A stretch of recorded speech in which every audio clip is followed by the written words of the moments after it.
It's time to experience something glorious. Unacademy Combat.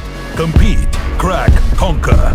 A challenging gate contest engineered to give you an experience like none other. Where you put your knowledge to test and battle it out with the best. To bring out the best in you, Unacademy Combat is the most competitive, gamified contest for GATE till date, with the best of the questions by best educators.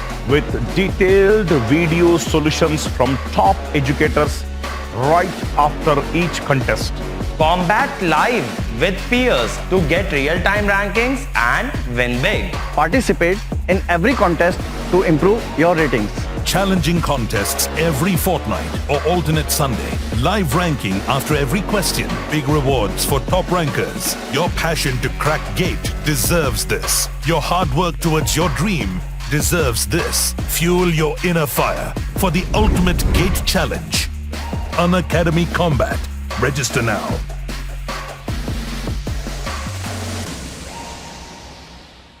जय हिंद दोस्तों स्वागत है आपका आपके अपने YouTube channel Gyandev host में। और इस वीडियो में मैं आपको बताने वाला हूं MMRCL यानी कि महाराष्ट्र मेट्रो सिलेबस 2020-21 के बारे में, जो कि आपकी रिसेंटली भर्ती निकाली गई है। उसके सभी पोस्ट का सिलेबस आपको इस वीडियो के अंदर मिलने वाला है। साथ ही आपको एग्जाम पैटर्न के बारे में भी पूरी जानकारी दी जाने वाली है। इसके अलावा जो आपके एग्जाम पैटर्न एंड सिलेबस को लेकर के डाउट है, वो सभी डाउट आपके इस वीडियो में क्लियर हो जाएंगे। तो आप इस वीडियो को शुरू से लेकर के आखिरी तक देखें, जरा भी वीडियो को स्किप ना करें अगर आप चाहते हैं कि आपको इसके बारे में कंप्लीट जानकारी मालूम हो जाए। तो यहाँ पर दोस्तों, जैसा कि आप सब जानते हो कि महाराष्ट्र मेट्रो ने आपके दो नोटिफिकेशन जारी किए हैं। एक है आपका नॉन सुपरवाइजरी पोस्ट के लिए और दूसरा है आपका सुपरवाइजरी पोस्ट के लिए, जिसके फॉर्म फिलअप आपके 14 दिसंबर से स्टार्ट हो जाएंगे। और मैं आपको बता दूं कि आपको 14 दिसंबर के बाद फॉर्म फिलअप की वीडियो भी इसी चैनल के ऊपर मिल जाएगी। अगर आप चाहते हैं कि आप इस फॉर्म को बिना किसी मिस्टेक के भर पाए, तो आपको चैनल को सब्सक्राइब करके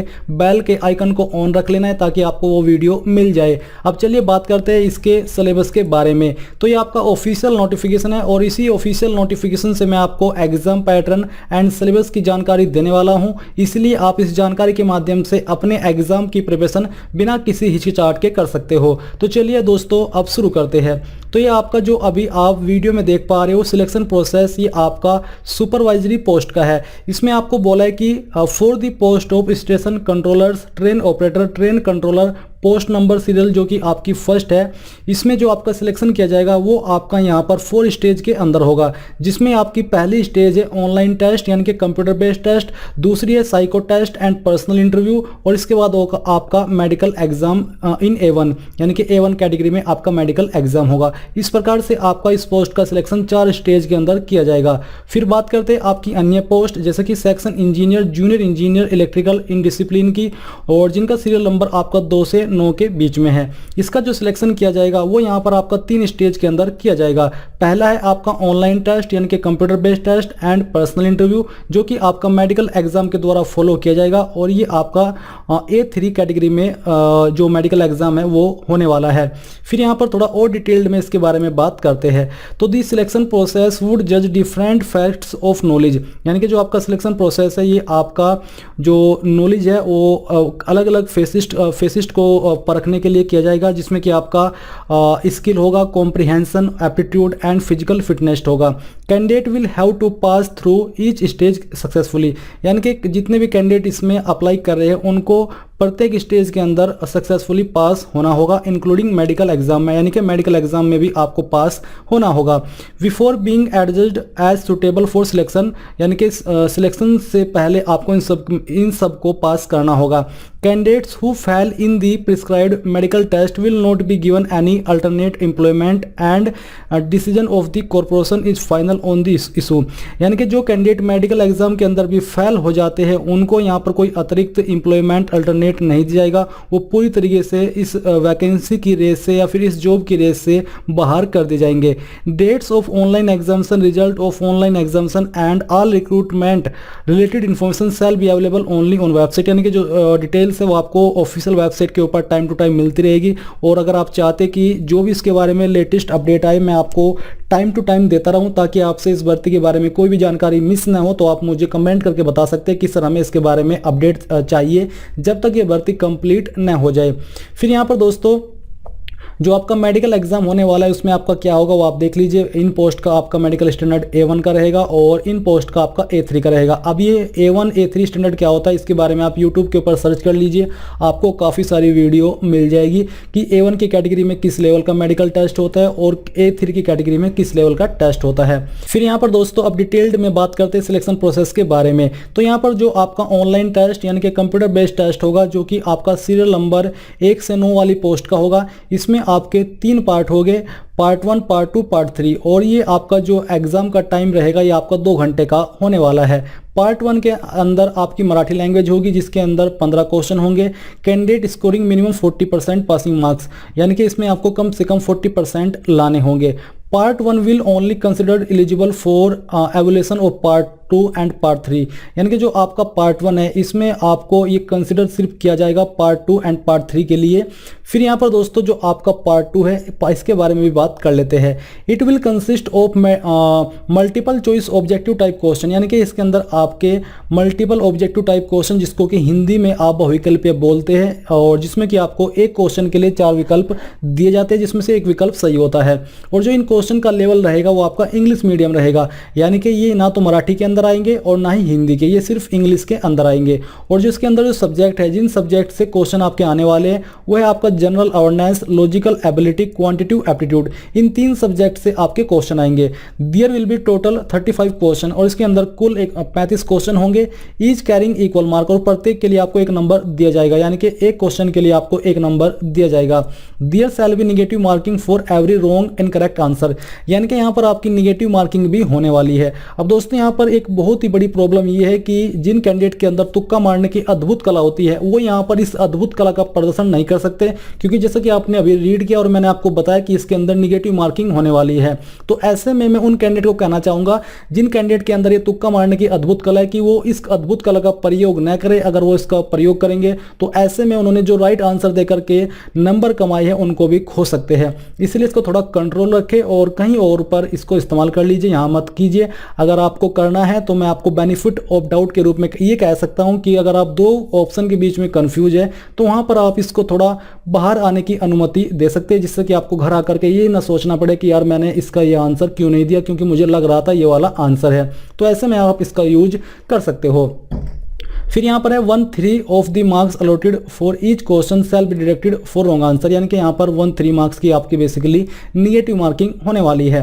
अब दोस्तों बात करते हैं आपके पार्ट 3 के बारे में। तो it will consist of objective type question on knowledge of discipline, domain, trade, यानी कि जो आपका डिसिप्लिन है जिसके लिए आप अप्लाई कर रहे हो, डोमेन या फिर ट्रेड के लिए, इसमें आपके उस डिसिप्लिन से रिलेटेड आपके क्वेश्चन आएंगे और ये भी आपके ऑब्जेक्टिव टाइप होने वाले हैं।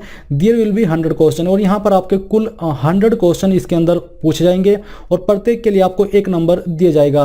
और यहाँ पर भी दोस्तों आपकी निगेटिव मार्किंग होने वाली है जो कि आपकी 1/3 की होगी। फिर है candidates who qualify in part 2 and 3, यानी कि जो कैंडिडेट पार्ट 2 एंड पार्ट 3 के अंदर क्वालिफाई हो जाएंगे and rank high on the merit list with in the zone of consideration shall be called for personal interview, यानी कि जो जोन आपने चूज किया है उसके अंदर आपकी रैंक हाई होती है, इन टेस्ट को पास करने के बाद उनको पर्सनल इंटरव्यू के लिए बुलाया जाएगा एंड आपका साइको टेस्ट होगा as the case may be at Pune, जो कि आपका पुणे के अंदर होने वाला है। Successful candidate for all category of post to be called for personal interview, यानी कि सभी कैंडिडेट जो कि सभी टेस्ट को क्लियर कर जाएंगे उनको पर्सनल इंटरव्यू के लिए बुलाया जाएगा, साइको टेस्ट और मेडिकल एग्जाम के लिए, जो कि सीरियल नंबर 1 में होगा। As the case may be at Pune, जैसे कि बताया कि ये पुणे में होगा। Only SC/ST candidate shall be eligible to reimburse the and fro sleeper class, basically जो SC/ST कैंडिडेट है उनको यहाँ पर जो जब पर्सनल इंटरव्यू के लिए बुलाया जाएगा तो उनको रेल का किराया यहाँ पर दिया जाएगा। फिर यहाँ पर दोस्तों आपको बोला है कि no reimbursement shall be made to the candidate appearing for online examination, अगर आप ऑनलाइन एग्जाम के लिए जा रहे हो तो आपको कोई भी यहाँ पर जो रेल का किराया है वो नहीं दिया जाएगा, चाहे आप किसी भी कैटेगरी से बिलोंग करते हैं। ये सिर्फ आपको इस स्टेज में आकर के दिया जाएगा जो कि personal interview, psycho test and medical exam होगा। फिर यहाँ पर दोस्तों अभी जो सिलेबस है उसके बारे में थोड़ा बाद में बात करते हैं। पहले मैं आपको जो आपकी सुपरवाइजरी पोस्ट का सिलेबस है यानी कि एग्जाम पैटर्न है उसके बारे में बता दूं। ये आपका नॉन सुपरवाइजरी है। अभी जो आपने जाना वो आपकी सुपरवाइजरी का सिलेक्शन प्रोसेस और एग्जाम पैटर्न था। अभी हम बात करने वाले आपके नॉन सुपरवाइजरी पोस्ट के सिलेक्शन प्रोसेस के बारे में। तो चलिए इसके बारे में भी जानकारी जान लेते हैं। तो यहाँ पर जो आपकी पोस्ट है टेक्नीशियन इन ट्रेड की, वो आप यहाँ पर देख सकते हो। इनमें जो आपका सिलेक्शन किया जाएगा ये आपका 2 स्टेज के अंदर किया जाएगा। और यहाँ पर जो पोस्ट फ्रॉम नंबर जो कि बेसिकली सीरियल नंबर 1 से 5 के बीच में है, इसमें आपका जो पहले है वो आपका ऑनलाइन टेस्ट यानी कि कंप्यूटर बेस्ड टेस्ट होगा और उसके बाद मेडिकल एग्जाम होगा जो कि B1 की कैटेगरी का होने वाला है। बेसिकली यही कह लीजिए कि इसमें आपका सिलेक्शन ऑनलाइन टेस्ट के द्वारा किया जाएगा, उसके बाद आपका सिर्फ मेडिकल एग्जाम होगा, कोई इंटरव्यू नहीं है और ना ही कोई आपका अन्य प्रोसेस है। फिर आपको बोला है कि बेसिकली इसमें आपका जो सुपरवाइजरी पोस्ट का सिलेबस है या एग्जाम पैटर्न है उसमें बोला है कि आपकी जो नॉलेज है स्किल है उसको परखने के लिए ये आपको टेस्ट देना होगा। और इसमें यहाँ पर आपको बोला है कि date of return exam, basically आपको यही बताया कि जो आपकी रिटर्न एग्जाम की डेट है और जो अन्य डेट है वो आपको ऑफिशियल वेबसाइट के ऊपर अपडेट की जाएगी। और यहाँ पर भी मैं आपसे यही कहना चाहूँगा कि अगर आप चाहते कि मैं आपके लिए इसके बारे में जब तक ये भर्ती कंप्लीट नहीं हो जाती अपडेट लेकर के आता रहूँ तो आपको मुझे कमेंट करके बताना होगा। अब यहाँ पर जो आपका मेडिकल एग्जाम है वो आप देख लीजिए, आपका टेक्नीशियन की पोस्ट है इसके अंदर और इसमें जो आपका मेडिकल टेस्ट होगा ये आपका B1 की कैटेगरी का होने वाला है।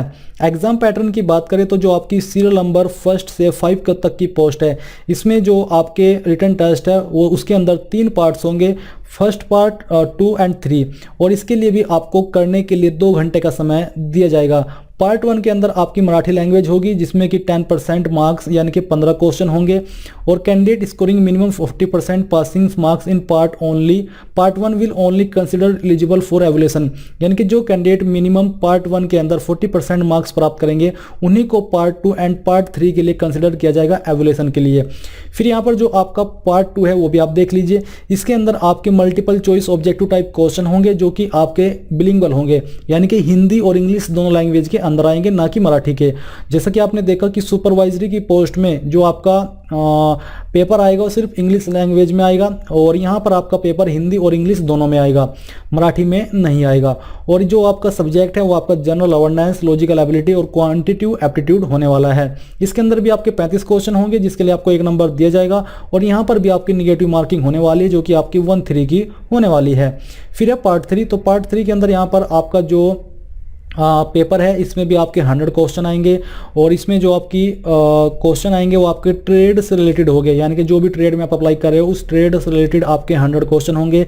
इसके अंदर भी आपकी निगेटिव मार्किंग होगी जो कि 1-3 की होगी और जो candidate part 2 and part 3 qualify कर जाएंगे उन्हीं को यहाँ पर डॉक्यूमेंट वेरिफिकेशन जो कि पुणे के अंदर होगा उसके लिए बुलाया जाएगा और फिर आपका मेडिकल एग्जाम होगा। साथ ही यहाँ पर भी जो SC/ST कैंडिडेट हैं उनको मेडिकल एग्जाम के लिए जो रेल का किराया है वो दिया जाएगा, उसके पहली स्टेज में इन्हें कोई रेल का किराया नहीं दिया जाएगा। तो यहाँ पर दोस्तों आपने supervisory and non supervisory post का एग्जाम पैटर्न जान लिया है, सिलेक्शन प्रोसेस जान लिया है। अब बात करते हैं सिलेबस के बारे में। तो यहाँ पर दोस्तों अभी जो मैं आपको सिलेबस के बारे में बताने वाला हूँ, सिलेबस के बारे में जानने से पहले आप ये जान लीजिए कि जैसे कि यहाँ पर जो आपके सब्जेक्ट है जिनसे आपके क्वेश्चन तैयार किए जाएंगे तो इनके सब्जेक्ट के अंदर कौन कौन से टॉपिक्स है जिनसे आपके क्वेश्चन आएंगे वो जानकारी सिलेबस के अंदर बेसिकली होती है। तो यहाँ से जो आपका सब्जेक्ट है जनरल अवेयरनेस, मैं आपको अभी इसके टॉपिक्स के बारे में बताने वाला हूँ, यानी कि इस सब्जेक्ट के अंदर किन टॉपिक्स से आपके क्वेश्चन तैयार किए जाएंगे। तो इसके अंदर काफी सारे टॉपिक्स आते हैं जैसे कि history, geography and socio economic development of India, knowledge of current events end of national and international importance and such matters of everyday observations and experience in their scientific aspect as may be expected of an educated person who has not made a special study of any scientific subject। Basically इसमें जो आपके question होते हैं ये topics तो होते ही जो कि मैंने आपको बताया, बाकी इसमें कुछ इस तरह के क्वेश्चन भी होते हैं जो कि एक जो एजुकेटेड पर्सन है वो अपने आसपास के लोगों को किस तरह से देखता है उसको परखने के लिए एक लोकल टाइप इसमें क्वेश्चन आपके दिए जाते हैं। यानी कि अगर आप उसके लिए कोई स्पेशल स्टडी नहीं भी करते और अपने आसपास क्या घट रहा है उसको देखते रहते हो, पढ़ते रहते हो, तो तब भी आप इस सब्जेक्ट को क्लियर कर सकते हो, ऐसा इसमें हर सिलेबस में आपको बोला जाता है। Paper will also include question on modern history जैसे कि from 1857 onwards of India, Indian culture, Indian polity, Indian economy, geography, polity of India. फिर दोस्तों यहाँ पर दोस्तों आपका जो अगला टॉपिक है यहाँ पर बेसिकली है आपका logical reasoning, sorry logical ability. तो यहाँ पर मैं आपको जो टॉपिक्स बताने वाला हूँ ये आपके रीजनिंग एबिलिटी के, ये भी इसी के अंदर आता है और कुछ थोड़ा बहुत डिफरेंट है। और उसके बारे में जैसे ही ऑफिशियल सिलेबस आएगा, बेसिकली सिलेबस यही होता है, तो उसके बारे में भी आपको जानकारी मिल जाएगी। तो यहाँ पर दोस्तों है आपका question will be asked from analogy, similarities and differences, spatial visualization, spatial orientation, problem solving, analysis, judgment, decision making, visual memory, discriminations, observations, relationship concept, arithmetic reasoning, verbal and figure classification, arithmetical number series, non-verbal series, coding and decoding, statement, conclusion, syllogistic reasoning, ये आपके topics इसके अंदर होने वाले हैं। यहाँ पर जो आपका बेसिकली सब्जेक्ट है ये आपका लॉजिकल एबिलिटी का है। इसमें कुछ लॉजिकल एबिलिटी के टॉपिक्स है जो कि मिसिंग है, वो भी आपको देखने को मिल जाएंगे। क्वांटिटिव एप्टीट्यूड, अब जो तीसरा आपका सब्जेक्ट है उसके बारे में भी आप यहाँ पर जान लीजिए।